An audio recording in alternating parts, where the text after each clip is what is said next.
My country, the Maldives, is one of the frontline states in the fight against climate change.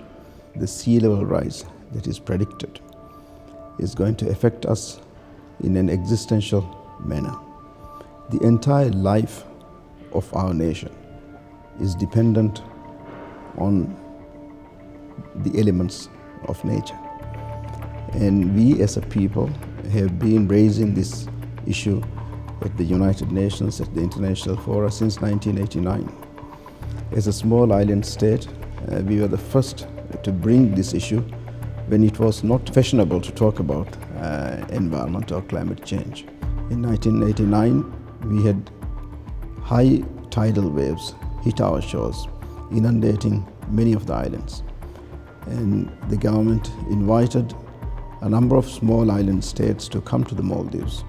And we got together to form the small island states, the Alliance of Small Island States. We are small, but together our voice is great. Because today it is our turn to face the consequences. But if we do not raise the alarm, if we do not ring the bells loud enough today, if we do not raise our voice strong enough today, humanity itself is going to suffer.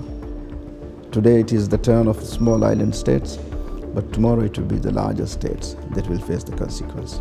And that is why we can face this issue only collectively.